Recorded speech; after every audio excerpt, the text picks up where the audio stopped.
Vamos lá, voltamos. É, Vamos agora entender, afinal de contas, né, o que são essas hibridizações e trocas culturais. Conforme Canclini, né, em Culturas Híbridas, onde faz um estudo aprofundado sobre essas questões, né, e como ele mesmo diz, dessa complexidade cultural, dos espaços onde as culturas circulam, né, diante de um poder hegemônico. E ele trata também do conceito do hibridismo cultural, né, que são esses encontros entre culturas e a formação de uma nova cultura, a interseção entre tradição e modernidade, isso é muito importante, né? É uma discussão muito rasa em que ela cai num campo onde as pessoas apenas reproduzem, né, a palavra tradição e modernidade. Sendo que tradição e modernidade, ambas caminham uma do lado da outra. Uma complementa a outra, uma dialoga com a outra, uma tensiona a outra, né? Locais onde fala assim, nós temos tradição, mas a tradição ela não pode ser questionada pela modernidade, né? A modernidade no sentido de novos espaços, de novas tecnologias, de novas formas políticas, novas formas econômicas e sociais. Ao mesmo tempo, quando a gente fala, nossa, isso é muito moderno, né? Não é um questionamento, não enxergando que as culturas são dinâmicas, né? E que as tradições são inventadas, conforme dito na aula anterior, com Eric Hobsbawm, quando ele fala que as tradições são inventadas, né? Ele também aponta, né, das relações entre a cultura popular e a cultura de massa, né? O que seria a cultura de massa? Televisão, rádio, hoje em dia, né,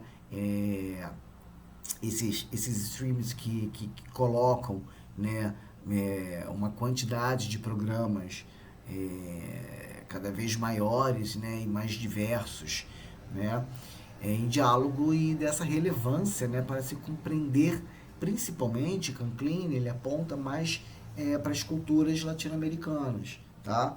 Ele tem um olhar muito mais voltado para aquilo que nós conceituamos, e muitos historiadores, pesquisadores, antropólogos, cientistas sociais, artistas, eles usam Nestor Canclini, né, Nestor Garcia Canclini, para poder dialogar essas culturas e essa complexidade cultural e compreender como outras formas de abordagem, né, em relação à cultura popular, elas devem ser observadas, que tem um impacto muito grande, tá? Para Canclini, né, aquilo que é o popular sempre foi o excluído, o deixado de lado, né, o exótico. E ele faz uma série crítica em relação àquilo que a elite intelectual não considerava o que era feito pelos populares como bens legítimos, né? Eles não são simbolicamente não legítimos, porque eles vêm, obviamente, distantes de academias, de críticos de artes que seguiram ao longo do tempo, né, de normas artísticas, né, das escolas, dos movimentos artísticos, em que determinavam como era a arte. E o barroco tinha a característica do tiara escuro, a escultura no Renascimento ela faz um retorno à antiguidade clássica, então ela é considerada uma arte.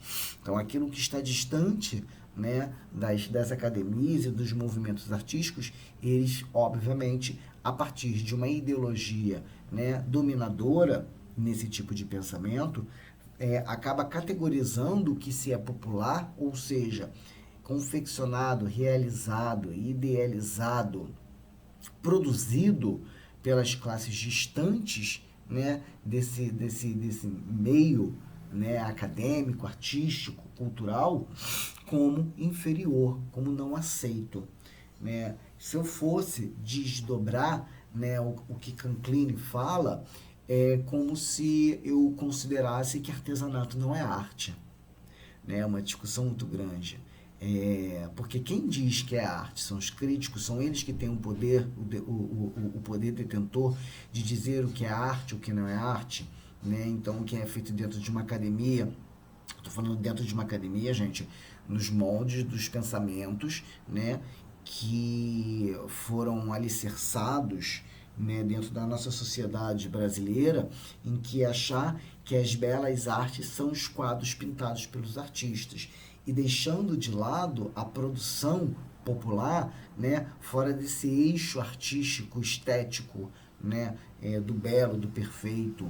Não, né? Então, o artesanato sim é arte, né? E sim, a arte ela está inserida porque nós temos sujeitos que têm saberes, né? E esses saberes só estão fora desses espaços formalizados, institucionalizados, mas que não deixam de ter sabedoria, não deixam de ter produção, não deixam de ter conhecimento, materialidade, narrativas, histórias, né?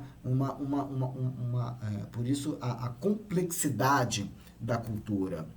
Então, diante disso, né, existe, quando o Canclin ele aponta, né, ele faz essa crítica, ele faz essa comparação, né, aquilo que é moderno, é culto, ele acaba sendo hegemônico, né, o poder, né, de decidir o que é arte ou o que não é arte. Em contraponto, nós temos aquilo que é chamado de tradicional, de popular, né, é subalterno. Né? Esse sentido de subalternidade, ele vem justamente dessa posição hegemônica, né? Que considera tudo aquilo que é popular, aquilo que é atrasado. E eles acabam chamando de tradicional. Quando o Hobsbawm ele fala que a tradição ela é inventada, inclusive aquilo que é hegemônico, ele é reinventado. Né? Só que a classe dominante, por um poder, né, de voz muito maior, né, que eles estão mais presentes, circulando em espaços que deveriam ser ocupados, né, pela população, por aquilo que é chamado de popular, eles têm esse domínio, né, de categorizar ou coisificar o que é arte e o que não é arte.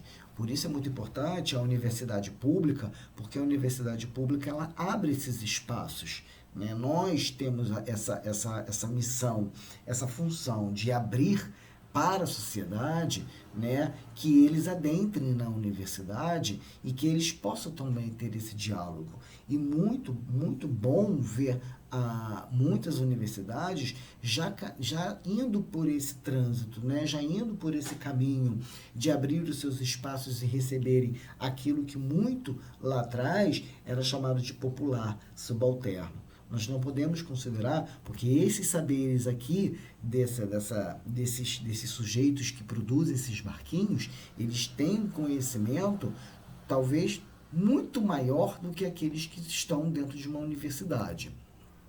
Já Peter Burke, ele vai para o caminho mais da história, para falar sobre o hibridismo cultural.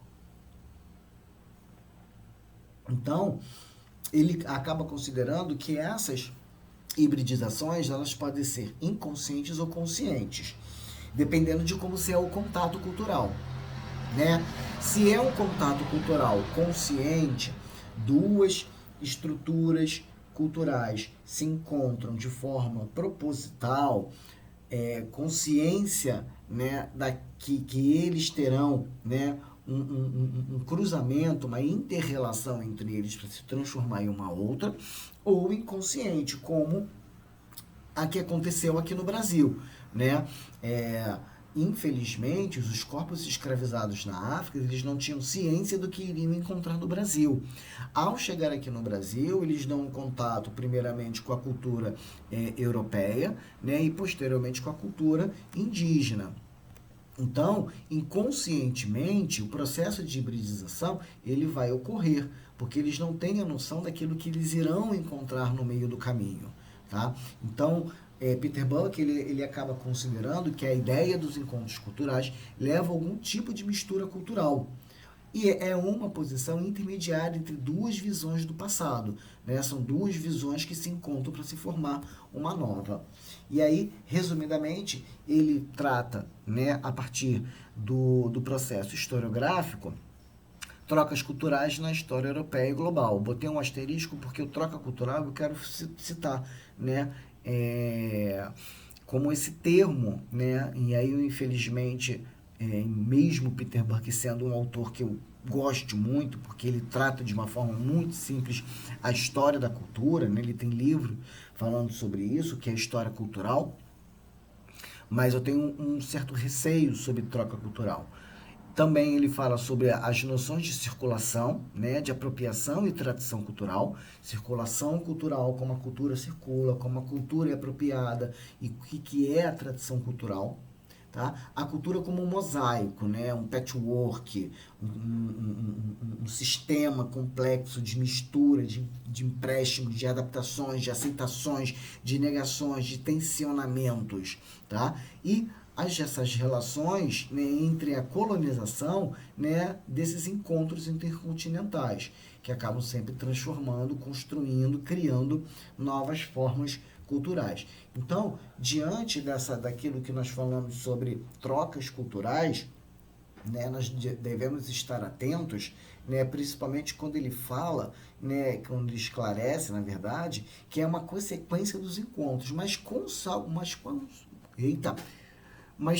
são as consequências dessa troca? Tá? A gente pode subjugar essa troca como algo positivo, ou se não existe apenas uma aceitação, ou uma rejeição, ou uma segregação, ou uma adaptação. Tá? Vamos pensar no seguinte, vamos falar do nosso universo amazônico, vamos falar dos nossos povos originários. A miçanga, ela não é um elemento simbólico dos povos originários. Ele foi através, segundo relatos, um processo de troca. Eu te dou a miçanga e você me dá uma coisa. Aonde estão esses elementos dados pelos indígenas, pelos povos originários, nas mãos desses colonizadores? Eles devem ter sumido. Porque nós não vemos nos dias de hoje os europeus com as referências daquilo que foi lhes dado em troca. Diferente a miçanga. Os povos indígenas, os povos originários, eles conseguiram adaptar aquilo que foi o processo de uma troca cultural dentro da sua cultura. Através do trançado, eles conseguiram pegar essas miçangas e criar, né, uma característica simbólica cultural, através de uma troca. E aí, a cultura, a partir do olhar dos povos originários, sofre uma hibridização. Mas, na sua essência, é uma troca. Né? É uma troca. Ela pode ser desigual. Ninguém vai trocar uma caneta por um celular. É uma troca desigual. Eu posso aceitar a troca. Eu posso rejeitar a troca. Eu posso segregar os dois povos por conta dessa prova, por conta dessa troca.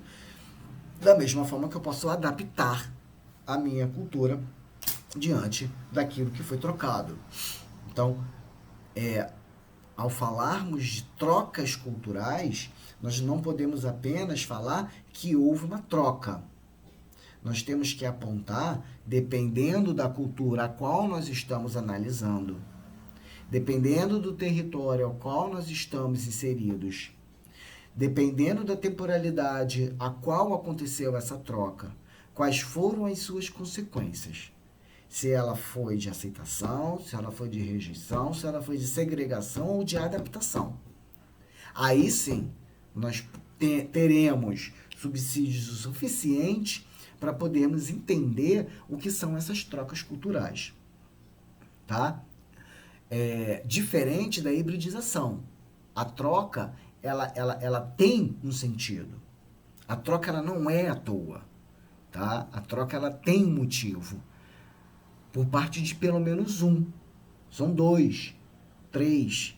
Mas pelo menos um tem uma troca com algum tipo de interesse. Tá? Na hibridização, ou a gente fala a hibridização, mas a hibridização é muito mais um compartilhamento. Porque são formas conscientes ou inconscientes, como Canclini fala, mas que ambas, né, acabam adaptando, acabam criando novas outras formas culturais. A troca também ela pode acontecer a partir do momento da aceitação e adaptação, né?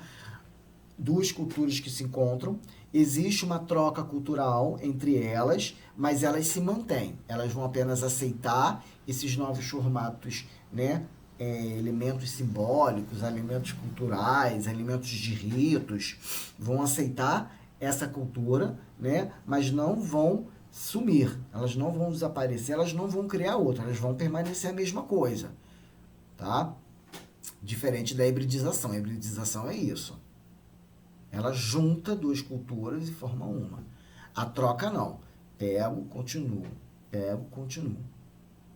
Eu apenas insiro, aceito ou adapto. Ou rejeito e segrego.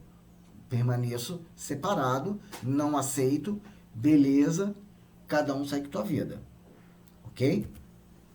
E aí, desta forma, né, aproximando, né, os estudos de Canclini, que está muito mais pelo lado antropológico, da ciência social, né, dos estudos da América Latina, né, com o de Burke, quando ele pega mais a parte historiográfica, né, é justamente essa. Burke ele tem uma perspectiva histórica, historiográfica, e Canclini a perspectiva contemporânea, latino-americana, tá? E com pontos de convergência, né? Como a cultura, como processos em movimento. Mais autores, mais teóricos que afirmam: a cultura é dinâmica, a cultura modifica, a cultura está em constante movimento. Precisamos entender que cultura não é uma peça de um museu. Ela não é um fóssil encontrado que vai ficar exposto e estudado o objeto. A cultura, ela muda. Ela muda porque a cidade muda, ela muda porque a sociedade muda, ela muda porque tem uma guerra, ela muda porque tem uma doença, ela muda por diversos motivos, né? Eu falei agora a doença, eu lembrei uma coisa aqui, dois momentos, golinho de café, dois momentos. Quando nós tivemos a gripe espanhola, que aparece inclusive no filme, né, Cafundó, o chá, né, que foi introduzido pelos ingleses, ele durante muito tempo, ele saiu de circulação, né, e saiu do sistema cultural alimentar do brasileiro. Porque as pessoas tinham medo de tomar o chá quando descobriram que o chá da meia-noite, que era um remédio dito, né, para curar a doença, na verdade, era um veneno. Eles colocavam veneno dentro do chá para poder acelerar a morte desses doentes, para que esses corpos fossem queimados e fossem enterrados, que a doença não se alastrasse com uma rapidez maior. Então, a cultura alimentar também é um tipo de abordagem de nós analisarmos a estrutura de uma sociedade, tá? Então, para vocês poderem ver, por exemplo, pandemia, Covid-19, alterou a nossa cultura? Alterou. De que forma? De absorção de mais meios de redes sociais, formatos culturais mais midiáticos. Mudou a cultura? Mudou. Mudou a cultura também o quê? Nós vamos ver mais lá na frente no módulo 4. Mudou o quê? As políticas públicas relacionadas à cultura. Né? A lei Aldir Blanc. Aldir Blanc morreu decorrente à Covid-19. Foi criada uma lei, né, pública, uma política cultural para poder favorecer aos produtores culturais, aos artistas, aos pontos de cultura que continuassem as suas produções, porque eles não tinham como ir para a rua. Então o governo ele assume, né? Ele faz um financiamento, você passa por edital, tem que ser aprovado, você faz o projeto, executa o projeto e presta conta. Da mesma forma que existe a lei Paulo Gustavo, um outro ator, comediante, que morreu decorrente à Covid-19. Foi também criada uma política pública para o apoio e financiamento de produções artísticas. Então percebam, mesmo diante de uma guerra ou de uma doença que foi a febre amarela, a febre espanhola lá atrás, a gripe espanhola lá atrás e a Covid-19, elas alteraram significativamente as culturas, ok? Além de Peter Burke e de Nestor Canclini, nós temos outros artistas, outros teóricos que vão se debruçar sobre a questão das culturas, mas a partir de outras óticas. E elas não anulam uma a outra, elas se complementam. Eu posso falar, pegar a parte de Peter Burke, que é mais historiográfico, e conversar com Roger Chartier, que fala sobre a história cultural das práticas e as suas representações. Né? O que é uma prática dentro da história cultural? O que é uma representação? Como, né? Roger Chartier ele faz um estudo muito interessante, inclusive, como as esferas políticas e as esferas, as elites, elas vão utilizar a cultura para a construção de um poder, né, constituído, ou como se constrói um poder a partir da cultura. Né? Vou dar um exemplo mundial. Hitler utilizou a cultura para criar um poder estruturante. Porque ele vai se apropriar e vai ressignificar uma cultura e várias outras culturas para se criar uma cultura, né, de exceção, tá? Mas também tem um lado positivo, né? Ele traz, a gente pode analisar, por exemplo, as festas amazônicas, o Círio de Nazaré, tá? Que é uma festa religiosa católica, tá? Mas que a questão da visão dos populares acaba transformando a festa, né? A marujada, que é uma dança, que tem música, e as festas do Divino Espírito Santo. E nós temos Clifford Geertz, né? Um outro autor, que ele tem um livro chamado Interpretações da Cultura, para a gente poder entender essa teia, essa rede de significados relacionados à cultura. Tá? Ele tem um método descritivo, ele é um pouco mais denso na sua leitura, mas é muito importante. Ele tem outros livros que abordam cultura também, mas é um autor super bacana para nós entendermos os sistemas culturais. Tá? E ele traz em alguns exemplos, se eu não me engano, no livro Negara, N-A-G-A-R-A, ele fala sobre alguns rituais indígenas e afrodiaspóricos. Né? E aí a gente consegue fazer essa comparação, tá, dos estudos Geertz com os rituais indígenas afrodiaspóricos na Amazônia, né, por conta dessas outras aproximações de outras civilizações, tá, de grupos populares em outros países, em outros continentes. E os estudos brasileiros que pegam, né, toda essa historicidade, esse olhar antropológico dentro das ciências sociais, que se debruçam em Peter Burke, em Clifford Geertz, né, em Roger Chartier, em toda essa galera, e nós temos o saudoso, amado professor Carlos Rodrigues Brandão, a qual eu vou falar também sempre dele, tá? Que Brandão, ele consegue, de uma forma muito clara, muito objetiva, muito simples de nós entendermos os sistemas culturais brasileiros atrelados à educação, à oralidade, tá? Como uma prática social. Então, aqui tem algumas características dos seus textos, né?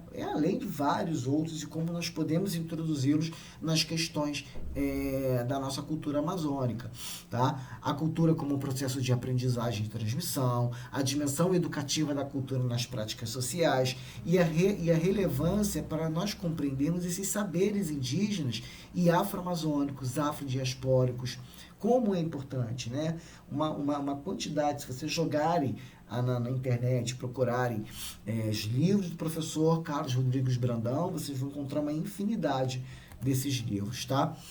E o José de Assunção Barros, também muito importante, ele tem uma pegada um pouco mais para Peter Burke, para a questão historiográfica, mas ele consegue ampliar, trazendo novos olhares, né, como a história da mentalidade, história da oralidade, história da cultura material.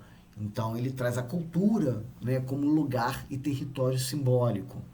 Ele fala muito bem sobre a complexidade entre cidade e as festas, né, que é um espaço de encontro e conflito cultural. Vocês podem estranhar essa palavra conflito cultural. Tem um outro autor que não cabe, né? Mas é importante falar que ele aponta sobre o conflito cultural, né? O conflito cultural, na verdade, ele a sociologia do conflito, né?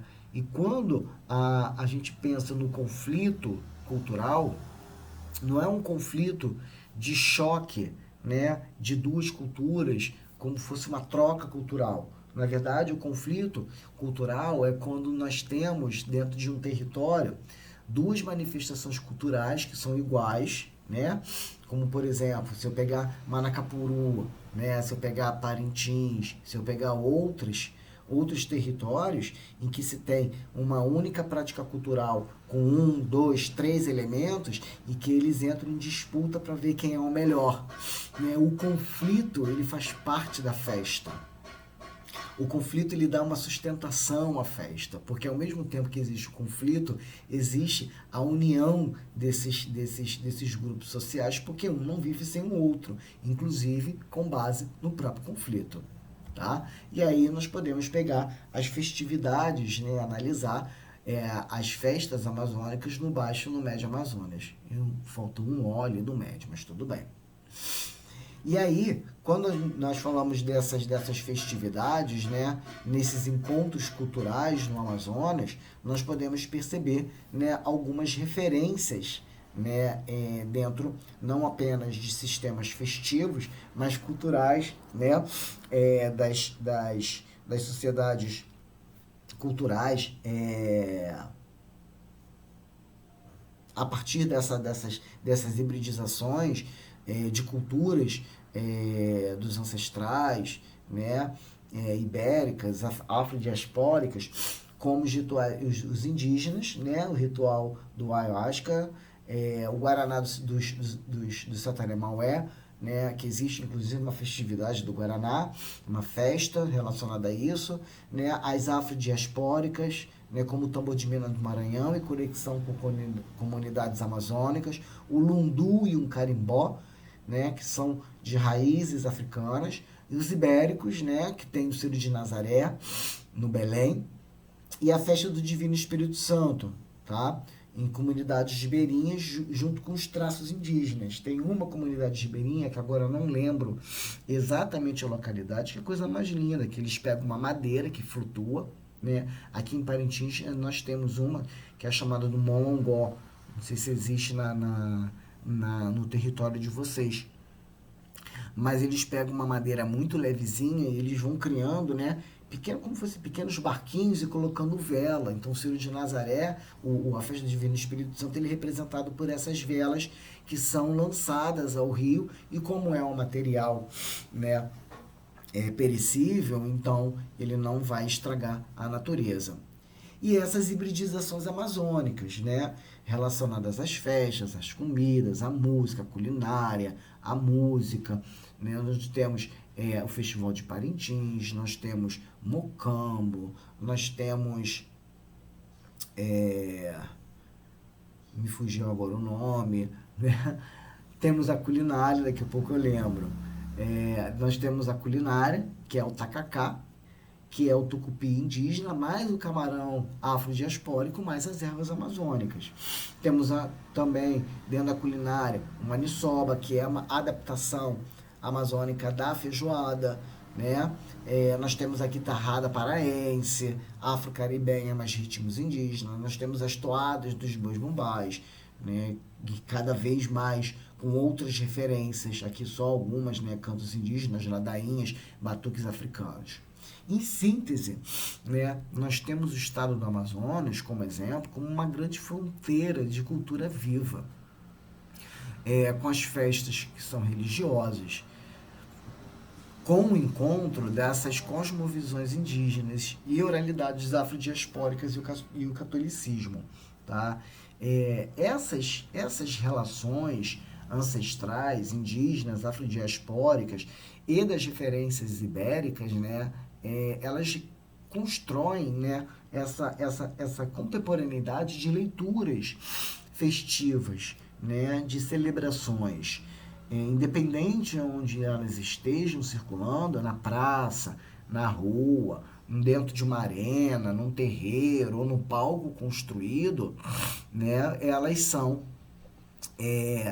práticas, narrativas orais e que dão vida a essas performances midiáticas. E eu não vou me aprofundar, obviamente, em performances midiáticas, que isso é um assunto no nosso módulo 4, tá? Que é a espetacularização da cultura e a canibalização da cultura, né? Como a indústria cultural, ela vai pegar essas festividades, né? Porque elas percebem, obviamente, primeiro o Estado, o município, o Estado e depois a cultura midiática.